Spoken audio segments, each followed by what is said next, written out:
네, 거룩하신 주님의 이름으로 여러분께 말씀을 드립니다. 오늘은 시작이라는 단어로 말씀을 시작해 보겠습니다. 이 시작이라는 말은 어떤 일이나 행동의 처음 단계를 시작이라고 그렇게 말하죠. 우리는 살아가면서 많은 시작을 경험하게 됩니다.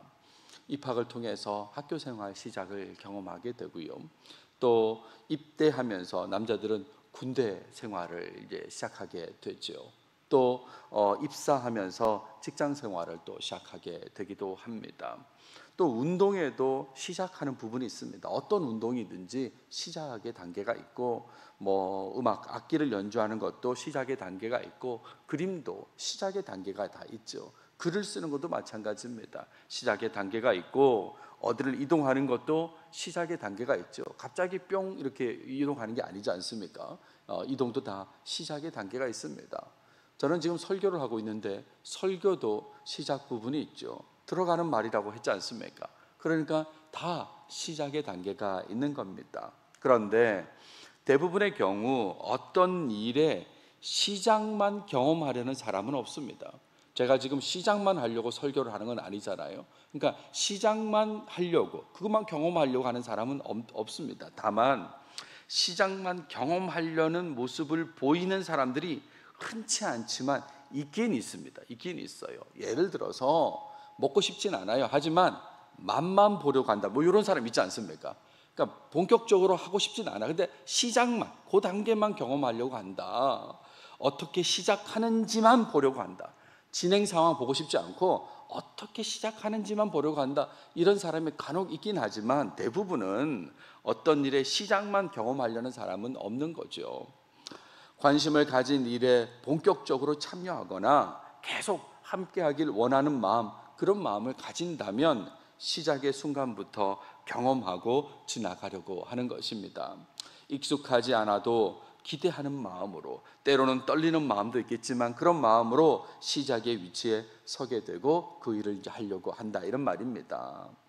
제가 대학교 입학했을 때 오리엔테이션을 하는데 그때 누군가가 앞에 나와서 독창으로 노래를 한 곡 불렀는데 그 노래가 지금도 기억이 납니다. 언제나 시작은 눈물로라는 노래예요. 나중에 이 노래는 민중가요라는 걸 알게 됐지만, 하지만 그때 그 1학년인 저한테 준 그 첫 소절의 인상은 굉장히 이게 지금도 남아있거든요. 언제나 시작은 눈물로 누구나 태어날 때부터 울듯이, 그러나 우리의 첫걸음 디딜 때 웃으면서 가야 하리, 이런 가사로 진행됩니다. 누구나 태어날 때부터 울듯이 사실 언제나 시작은 눈물이다, 그렇게 되는 가사입니다. 어떤 일을 위해 시작의 순간을 지날 때 그 일이 힘들어도 용기를 가지고 나서야 된다. 그 일이 한만 힘들어도, 그래서 시작 단계에서부터 눈물이 나도 그래도 잘 견뎌야 된다, 그런 이제 노래입니다.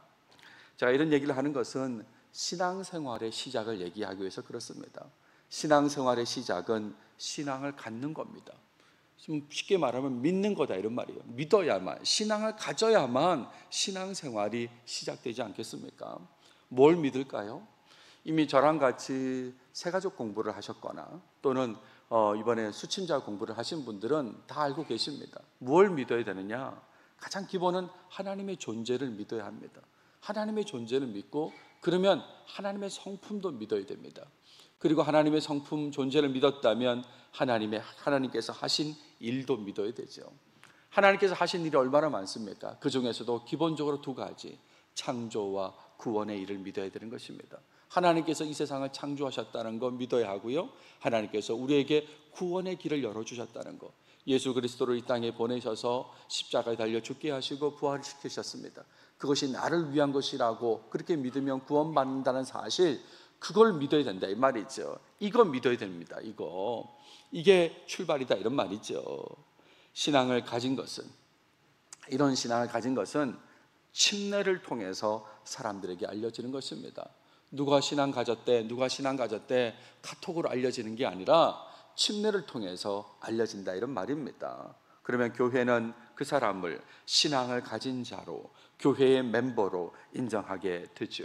그러니까 침례는 신앙생활의 시작인 것입니다. 침례라고 하는 것이 신앙생활의 시작이다, 이런 말입니다. 그전에는 뭘까요? 나 교회 그전에도 다녔는데 그전은 교회 생활이죠. 교회 생활을 했다가 이제 신앙을 고백하고 나서 침례를 받음으로 신앙생활을 시작하게 된다, 이런 말입니다. 침례를 받았다면 그 시작 이후의 신앙생활은 하나님의 뜻에 맞게 바르게 펼쳐져야 되는 거죠. 이제 침례를 받은 사람으로서 하나님의 뜻에 맞는 바른 신앙생활을 해야 된다, 이런 말입니다. 아니, 침례를 받았는데 그 전후가 똑같다, 특히나 좋지 않은 모습으로 전후가 똑같다 그러면 이게 얼마나 안타까운 모습입니까? 아니, 똑같은 경우가 아니라 침례 이후가 더 나빠졌다라고 하면 어떤 마음이 드십니까? 저는 침례식을 주례하는 사람입니다. 주례자로서의 마음이 아프겠죠. 근데 저 같은 사람이 마음이 아프다면 하나님께서는 훨씬 더 마음이 아프실 것입니다. 침례를 받았음에도 불구하고 삶의 모습이 더 좋지 않다, 그런 건 정말 아픈 상황이다, 이런 말이죠. 자, 이런 걸 가지고 오늘 본문을 한번 보도록 하겠습니다. 오늘 본문은 로마서 6장의 내용이에요. 로마서라고 하는 것은 로마 교회의 유대인 크리스찬들과 이방인 크리스찬들이 섞여 있는데 그들의 화해를 목적으로 기록된 편지입니다. 이 시간 제가 로마서를 설명하는 시간은 아니니까 다만 그 두 그룹이 갈등 관계에 있었다는 것 정도를 아신다면 그걸 화해시키기 위해서 로마서라고 하는 긴 편지를 바울이 썼습니다. 그 화해를 위해서 강조한 것이 있다면 바로 이신칭의이죠. 믿음으로 의롭게 되는 것, 이걸 강조했습니다. 5장 1절을 보세요. 그러므로 우리가 믿음으로 의롭다 하심을 받았으니, 믿음으로 의롭게 된 사람들끼리 왜 싸우냐고, 화해하라고 그렇게 요구하는 게 로마서 편지다, 이런 말입니다. 이렇게 칭의, 의롭게 된 것을 강조하면서 화해를 추구한 바울은 이어서 6장부터 성화의 내용을 말합니다. 의롭게 되었다면 거룩함을 추구해야지, 거룩함을 이루어야지, 이렇게 이제 얘기한다, 이런 말이죠. 이 성화라고 하는 것은 칭의의 결과이죠. 의롭게 됐다면, 믿음으로 의롭게 됐다면 그 결과는, 그 증거는 성화로 나타나야 된다, 그 얘기인 것입니다. 여러분, 신앙, 이 믿음으로 의롭게 되었다 그랬죠. 믿음으로 의롭게 되었습니다. 좀 더 얘기하면 하나님의 은혜 때문에 죄 용서를 받은 것입니다. 하나님께서 죄를 용서해 주셨어요, 은혜로. 그래서 우리는 그걸 믿음으로 받아들여서 의롭게 되었습니다. 자, 그렇게 하나님의 은혜로 의롭게 되었다면 의로운 삶, 거룩한 삶을 살아야 되지 않겠습니까? 이 당연한 얘기를 지금 바울이 하고 있다, 이런 말이에요. 바울은 이 의로운 삶, 거룩한 삶을 강조하기 위해서 침례의 의미를 사용했습니다. 더 강조하기 위해서 침례라는 그 의미를 가져왔다, 이런 말이에요. 먼저 거룩하지 못한 삶, 죄를 짓는 삶에 대해서 경계하는 말부터 언급합니다. 그런즉 우리가 무슨 말을 하리요? 은혜를 더하게 하려고 죄에 거하겠느냐? 아까 제가 은혜를 뭐라고 그랬습니까? 하나님의 은혜로 죄 용서 받았다 그랬잖아요. 근데 이 죄 용서 받은 사람이 더 은혜를 더 느끼고 싶어서, 더 경험하고 싶어서 죄를 더 짓겠느냐, 이 말입니다. 말도 안 되죠, 그죠? 그러니까 바울이 얘기합니다. 그럴 수 없느니라. 바울 서신에 특히 로마서에 자주 등장하는 표현인데요, 메게노이토라는 표현인데, 그럴 수 없느니라, 그럴 수 없다. 은혜를 더 느끼려고 죄를 더 짓는 건 말도 안 된다, 그런 얘기입니다. 죄에 대하여 죽은 우리가 어찌 그 가운데 더 살리요? 우리는 죄에 대해서 죽은 사람이라고. 죽은 사람이 무슨 반응을 하겠습니까? 어찌 그 가운데 살겠느냐라고 그렇게 얘기했습니다. 자, 그러면서 침례의 의미를 언급합니다. 무릇 그리스도 예수와 합하여 침례를 받은 우리는 그의 죽으심과 합하여 침례를 받은 줄을 알지 못하느냐. 합했다 하는 표현이 두 번 나오죠. 침례는 예수 그리스도와 연합되는 것이다, 이런 말입니다. 바꿔 얘기하면 침례는 예수 그리스도와 하나 되었다는 그런 의미다, 이런 말이죠. 이 부분에 대해서 4절 이하에서 더 자세히 또 언급합니다. 예수 그리스도의 죽음, 장사되심, 부활하심을 함께 한다는 그런 의미로 설명을 이어가요.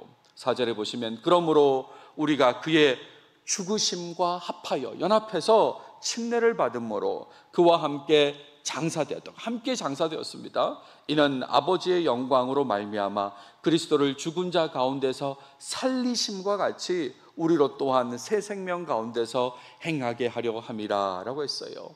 그러면서 5절에 보시면 만일 우리가 그의 죽으심과 같은 모양으로 연합한 자가 되었으면, 그의 죽으심과 같은 모양으로 연합했다. 그런 자가 되었으면 또한 그의 부활과 같은 모양으로 연합한 자도 되리라. 계속해서 같은 얘기를 하고 있는 겁니다. 그리스도와 함께 죽고 장사되었다가 부활했다는 그 연합의 얘기를 계속하고 있는 것이죠. 이 그림 작년에도 보여드렸는데요, 물속에 들어가는 것을 죽는다라는 상징입니다. 죽음인 거예요, 죽음. 그리고 물속에 완전히 잠긴 상태를 장사되었다라고 하고요, 다시 물에서 일어나는 것을 부활했다라고, 이거를 그리스도와 함께 하는 것이다라고 그렇게 보여준다, 이런 말입니다. 예수 그리스도와 연합한 자, 예수 그리스도와 함께 연합해서 의롭게 된 자가 되었다면 그런 사람으로서의 삶이 필요하다는 거죠. 자, 의롭게 되었어요. 그럼 어떻게 살아야 돼요? 의롭게 살아야 되잖아요. 그런 삶이 필요하다, 그 얘기인 것입니다. 그 삶이 바로 죄를 짓지 않는 삶이다, 이런 말이에요. 죄를 짓지 않는 삶, 그거를 6절과 7절에서 이렇게 얘기합니다. 우리가 알거니와 우리의 옛사람이 예수와 함께 십자가에 못 박힌 것은 우리의 옛사람, 그러니까 침례 받기 전에, 예수님을 영접하기 전에 그 옛사람, 죄를 계속해서 짓고 있던 그 옛사람이 예수와 함께 십자가에 못 박힌 것은 죄의 몸이, 그 옛사람의 몸, 죄의 몸이 죽었습니다. 다시는 우리가 죄에게 종노릇하지 아니하려 함이라. 죽었습니다. 죄 짓는 우리 몸이 죽었다, 이 말이에요. 그러니까 이제 거기에 대해서 반응할 수 없는 겁니다. 다시는 우리가 죄에게 종노릇하지 아니하려 함이니 이는 죽은 자가 죄에서 벗어나 의롭다 하심을 얻었습니다. 의롭게 되었으니까 죄 지으면 안 된다, 그런 얘기죠. 바울은 침례의 의미를 사용해서 신앙인의 삶이 어떠해야 하는지를 분명히 말하고 있습니다. 예수 그리스도의 죽음, 장사됨, 부활과 연합한 자로서 죄를 짓지 않아야 된다는 거, 이걸 계속해서 강조하고 있다, 이런 말이죠. 그래서 오늘 본문으로 다루진 않지만 6장 15절에 보시면 이런 얘기를 합니다. 그런즉 어찌하리요? 우리가 법 아래에 있지 아니하고 은혜 아래에 있으니 죄를 지으리요? 그럴 수 없느니라. 다시 한번 얘기하죠. 메게노이토, 그럴 수 없느니라. 우리가 죄를 지으리요? 은혜 아래에 있는데도 불구하고 죄를 지으리요? 그럴 수 없느니라 그랬죠. 침례를 통해 신앙생활을 시작한 사람이라면 너무나 당연히 죄를 멀리해야 되는 것입니다. 의로운 삶이 됐잖아요. 의로운 사람이 되었잖아요. 그러면 의롭게 살려면 죄를 멀리해야 됩니다. 이것은 사도 바울만 이렇게 얘기한 것이 아니에요. 사도 요한도 이 부분에 대해서 동일한 표현을 써서 강조하고 있습니다. 보세요. 요한일서 3장 9절입니다. 하나님께로부터 난 자마다 죄를 짓지 아니하나니, 그죠? 이는 하나님의 씨가 그의 속에 거하며 그도 범죄하지 못하는 것은 하나님께로부터 났습니다. 이 사도 요한은 하나님께로부터 난 자라고 이 표현을 반복하고 있습니다. 그래서 하나님께로부터 났기 때문에 죄를 짓지 않아야 된다라고 했는데, 바울은 이 하나님께로부터 난 것을 예수 그리스도와 연합한 자라고 그렇게 표현하고 있어요. 그러니까 하나님께로부터 났다, 예수 그리스도와 연합했다, 이 표현이 좀 다르지만 같은 의미라는 걸 여러분 아실 텐데, 그러면서 결론은 죄를 짓지 않아야 된다라고 그렇게 연결된다, 이런 말이죠. 그래서 오늘 적용점으로 말씀드리고 싶은 것은 침례를 받았다면 그 의미와 함께 의로운 삶, 거룩한 삶을 살아야 된다는 말씀을 드립니다. 침례의 의미와 함께 거룩한 삶, 의로운 삶을 살아야 되는 것입니다. 믿음으로 의롭게 된 자, 신앙을 가진 자라는 것을 침례를 통해서 사람들에게 드러냈다면, 그냥 아름아름 알게 된 게 아니라 침례를 통해서 나는 이런 사람입니다라고 공표했다면 죄를 멀리하는 삶을 살아야 된다, 이런 말이죠. 그리고 이런 모습으로 신앙생활을 시작해야 되는 것입니다. 제가 침례가 시작점이라고 말씀드렸잖아요. 그러니까 이런 모습으로 신앙생활을 시작해야 된다, 이런 말이죠. 어떤 상황에서도 예수 그리스도와 연합한 사람, 하나 된 사람이라는 사실, 그 사실을 잊어서는 안 되는 것입니다. 나는 예수 그리스도와 연합한 사람이야, 나는 예수 그리스도와 하나 된 사람이야, 이거 잊으면 안 된다, 이런 말입니다. 잊지 않을 때에 예수님과 함께 죽고 예수님과 함께 장사되었다가 예수님과 함께 다시 살아난 사람으로서 지속적으로 의로움을 추구하며 살 수 있습니다. 잊지 않을 때요. 내가 예수님과 연합했다는 걸 잊지 않아야만 지속적으로 의로움을 추구할 수 있다, 이런 말이죠. 본질을 잊지 않으면 쉽게 흐트러지지 않습니다. 바꿔 얘기하면 본질을 자꾸 잊어버리니까 쉽게 흐트러지는 거예요. 내가 무슨 일을 하는 사람인지 잊어버리면 흐트러진다, 이런 말입니다. 제가 유학 중에 계속해서 되뇌어있던 것은 내가 여기 왜 왔는데, 이런 겁니다. 어떤 사람은 그래도 왔으니까 저기도 구경 가고 좀 놀러도 가보고 여행도 좀 해보라고 그랬는데, 그때마다 내가 여기 왜 왔는데, 내가 지금 여기 왜 왔는데, 어머니가 병원에 입원한 상태에서 내가 여기 왜 왔는데, 그 본질을 계속해서 떠올리면 흐트러지지 않게 된다, 이런 말이죠. 목회도 마찬가지입니다. 어느 순간에 흐트러졌다는 것은 내가 지금 여기 왜 서 있는지를 잊어버린 것이죠. 내가 여기 왜 있는데, 내가 지금 왜 지금 여기 가운을 입고 왜 서 있는데를 계속해서 떠올리면, 잊어버리지 않으면 흐트러지지 않게 된다, 이런 말이에요. 그런데 안타깝게도 많은 사람들이 침례의 의미를 잊어버리고 살아갑니다. 많은 사람들이 잊어버리고 살아갑니다. 더군다나 침례를 신앙생활 중에 있었던 여러 추억들 가운데 하나로 생각하기도 합니다. 그때 저기 수련회 갔었고 어디 갔었고 무엇 했었고 하는 그런 여러 신앙생활의 추억들 가운데 하나가 그냥 침례라는 거죠. 추억이에요, 추억. 여러분, 뭐 뜬금없는 얘기 같지만 한국에서 그 상영됐던 영화 중에 범죄와의 전쟁이라는 이 영화가 있습니다. 이 영화에서 배우 최민식 씨가 했던 대사가 굉장히 유명하잖아요. 느그서장 남천동 살제로 시작하는 그, 전혀 모르십니까 여러분? 말씀과 기도에만 전무하셔가지고 그런 영화 잘 모르시는 것 같은데, 아무튼 거기에 굉장히 유명한 대사가 있어요. 느그서장 남천동 살제부터 시작해서 네, 뭐 밥도 먹고 뭐 이렇게 하는 그런 그 대사가 있는데, 제가 그게 갑자기 떠올랐어요. 침례를 추억으로 생각하는 사람은 어쩌면 이렇게 얘기할지도 모르겠다. 같이 수친자 공부도 하고, 같이 침례도 받고, 마 담임 목사랑 다 했어, 이렇게 할 수도 있다, 이런 말이죠. 여러분, 이런 대사가 있어서 패러디한 겁니다. 너무 놀라지 마십시오. 아무튼 이걸 추억으로 가지고 있는 사람이 있을 수 있다, 이런 말이에요. 추억으로만 남아있다면 이런 모습은 침례로부터 시작된 신앙생활이 제대로 가고 있지 않다는 것을 보여주는 거죠. 침례가 추억이라면 내 신앙생활이라는 게 제대로 가고 있지 않다는 것을 지금 반증한다, 이런 말입니다. 오래된 공익 광고가 있습니다. 그 공익 광고의 제목이 처음처럼입니다. 처음처럼. 소주 광고 아닙니다. 혹시 오해할까 봐.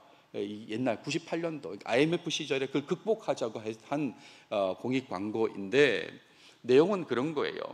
경찰, 교사, 그리고 건설기사, 간호사, 이렇게 네 꼭지가 나오고 이 사람들이 처음 시작하는 모습을 이제 보여주면서 처음처럼 해야 된다, 그 얘기를 하는 거죠.